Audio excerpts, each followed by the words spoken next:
शीतला सप्तमी का व्रत सभी माताएं अपनी संतान के लिए व्रत करती हैं, चाहे कन्या संतान हो चाहे पुत्र संतान हो। और इस दिन माता शीतला की ही पूजा की जाती है। तो इसे कब करना है? तो चैत्र मास की कृष्ण पक्ष की सप्तमी तिथि पर व्रत करके अष्टमी तिथि पर हम पूजन करते हैं। तो अलग अलग कुल परंपरा के अनुसार अलग अलग तरीके से इस व्रत करने का रिवाज भी है। जैसे बहुत सारे लोग होली के बाद जो पहला सोमवार आता है उस पर करते हैं, बहुत सारे लोग कृष्ण पक्ष की चैत्र मास की अष्टमी का व्रत सप्तमी का व्रत करके अष्टमी पे करते हैं, बहुत सारे लोग अष्टमी का व्रत करते हुए पूजा करते हैं। लेकिन जब भी हम पूजा करेंगे सुबह सवेरे ब्रह्म मुहूर्त में ही करते हैं, यानी कि सूर्य का उदय ना हुआ हो। माता शीतला की ही पूजा करते हैं और भोग प्रसाद में बासी भोजन, बासी भोग का ही भोग लगाते हैं। आप किसी भी रीति रिवाज से करें, उससे कोई फर्क नहीं पड़ता। आपकी मान्यताएं, आपकी आस्था, श्रद्धा भाव एक ही होता है और माता एक ही होती हैं। तो डिटेल में जानकारी है। और हम सभी बहनें अपने घर में माता रानी की पूजा उपासना अलग अलग तरीके से करते हैं, जिसके पास जितना समय रहता है, जैसे भाव रहता है।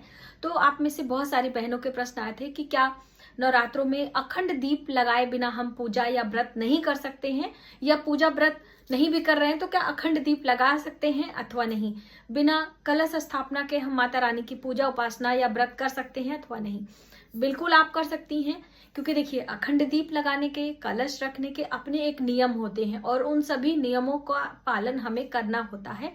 यदि आप उतना नहीं कर पाते हैं तो आप बिना अखंड दीप लगाए और बिना कलश रखे भी माता रानी की स्थापना चौकी कर सकते हैं। पूजा करते समय दीप अवश्य लगाना चाहिए और माता रानी की हर दिन आरती करनी चाहिए। बस इस बात का ध्यान रखते हुए आप 9 दिन में माता रानी के 9 अलग अलग स्वरूपों की पूजा उपासना अवश्य करें। पीली सरसों, जो कि आप लोग अपनी रसोई में अचार बनाने के या मसाले में इस्तेमाल करते हैं। पीली सरसों बहुत ही शुभ मानी जाती है। माता लक्ष्मी को प्रसन्न करने के लिए पीली सरसों का इस्तेमाल अलग अलग तरीके से हम करते हैं अपने ग्रहों को बैलेंस करने के लिए।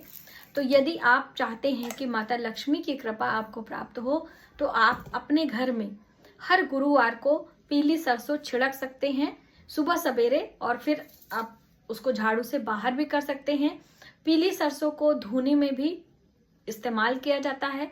पीली सरसों को आपके घर में किसी का देहांत हो जाता है तो आपने देखा होगा कि पूरे घर में पीली सरसों छिड़की जाती है और फिर उसके बाद धुलाई सफाई होती है।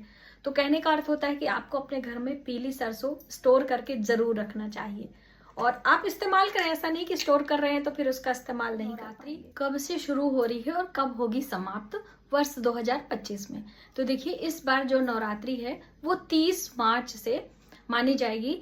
वैसे तो प्रतिपदा तिथि 29 मार्च को ही है, लेकिन सूर्योदय के साथ में हमको 30 मार्च को मिल रहा है। तो उदय तिथि के अनुसार 30 मार्च से लेकर 6 अप्रैल तक नवरात्रि चलने वाले हैं। और इन 9 दिनों में माँ दुर्गा के 9 अलग अलग स्वरूपों की हम पूजा करते हुए व्रत उपास करेंगे, कलश की स्थापना करेंगे, अखंड दीप लगाएंगे और माता रानी के मंत्रों का जप और पाठ करते हुए उनको प्रसन्न करने का प्रयास करेंगे।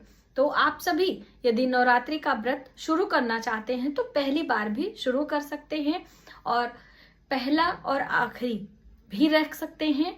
और इस बार चैत्र मास की नवरात्रि है तो रामलला का जन्म दिवस यानी कि 9वीं तिथि पर भगवान राम के निमित्त हम व्रत और पूजा उपास भी करने वाले हैं। डिटेल में जानकारी चैनल पर आपको मिल जाएगी, तो आप वहां से चेक करें। मैं अपना फेस वॉश ले जाना भूल गई थी, तो इससे आप अपने फेस को भी वॉश कर सकते हैं, फेस वॉश का भी काम कर सकते हैं। और इससे हम दाग धब्बे भी छुड़ा सकते हैं, यानी कि आपके कपड़ों पर दाग लग जाता है तो थोड़ा सा नींबू और मीठा सोडा के साथ में ये पेस्ट लगा देंगे, छोड़ देंगे, उसके बाद क्लीन हो जाएगा, बहुत अच्छा होता है। दूसरा, कोलगेट से ही आप अपने स्विच बोर्ड को भी बिल्कुल चमका सकते हैं, पुराना स्विच बोर्ड नया हो जाएगा, तो उसका इस्तेमाल। और मान लीजिए आपके चेहरे पर कहीं पिंपल आ गया है, जैसे कि जब भी शादी ब्याह में जाना होता है तो जरूर चेहरे पर कोई ना कोई पिंपल निकल ही आता है, मेरा तो स्पेशली निकल आता है। और फिर उस पर आप ये टिप पर, पूरे चेहरे पर नहीं, जहां पर आपका ये पिंपल उसकी नोक पर आपको ये लगा देना है। रातों रात आपका पिंपल बैठ जाएगा और मेकअप से उसको छुपा के आप कहीं भी पार्टी में जा सकते हैं। तो ये इतने इस्तेमाल तो मैं खुद करती हूँ और भी बहुत सारे हैं जो कि मैंने चैनल पर दिए हैं और मैंने ये सारी चीजें यूट्यूब से ही सीखी हैं। तो आप भी इसका इस्तेमाल करें और कोलगेट मंजन को अलग अलग चीज तरीके से। ये है अचार और मैंने ये मिक्स अचार बनाया हुआ था जिसकी रेसिपी भी मैंने आपको शेयर करी थी। तो उसमें कई बहनों के प्रश्न आए थे कि दीदी आप अचार कैसे रखते हो, मेरा अचार तो खराब हो जाता है। तो पहले मैं आपको अचार दिखा दूं। अभी देखिए इसमें से खुशबू तो आपको आएगी नहीं, और ये थोड़ा ही बचा है नीचे, और काफी दिनों का हो गया और बिल्कुल खुशबू बिल्कुल बरकरार है और बहुत ही अच्छा है। तो इसकी केयर हम कैसे करें? सबसे पहले तो जब आप इसको बनाएं तो इसमें व्हाइट विनेगर जरूर डालें, इससे आपका अचार लंबे समय तक चलता है। दूसरी अहम बात कि अचार को जो बड़ा डिब्बा होता है उसमें से ना निकालें, थोड़ा सा छोटे कंटेनर में निकाल के, क्योंकि बच्चे वगैरह कभी गीला हाथ है कभी गीले चम्मच से डाल देते हैं, उससे भी अचार में फंगस आ जाता है। और अचार को हमेशा ढक्कन बंद करके रखें, यानी कि बारिश की हवा नमी न लगे, क्योंकि जब नमी लगता है, गीला हाथ गीला चम्मच इस्तेमाल करते हैं, तभी हमारा अचार खराब होता है। तो बस इस तरह से आप अचार की केयर करेंगे, सालों साल आपके अचार खराब नहीं होंगे। और अचार की बहुत सारी रेसिपी मेरे चैनल पर है, तो आप देख सकते हो। देखिए एकादशी का व्रत हम कब से शुरू करें, ज्यादातर बहनों के प्रश्न आते हैं। तो देखिए वैसे तो नियम के अनुसार उत्पन्ना एकादशी से व्रत की शुरुआत करते हैं, लेकिन नेक काम में देरी नहीं करना चाहिए।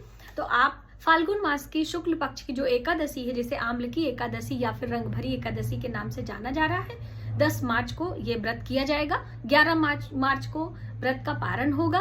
तो आप 10 मार्च दिन सोमवार को इस व्रत को धारण करें, और 11 मार्च दिन मंगलवार को सुबह सवेरे 6 बज के, हम बात करें पारण की, तो 11 मार्च दिन मंगलवार को सुबह सवेरे 6:44 से लेकर 8:13 तक का समय है। आप इस बीच भगवान विष्णु की पूजा उपासना करके एक थाली भोजन, ब्राह्मण भोजन के लिए निकाल कर आप व्रत का पारण करें। पहले प्रसाद खा लें, फिर आप चावल या फिर चने की दाल का प्रसाद लेकर अपने पारण को कर सकते हैं।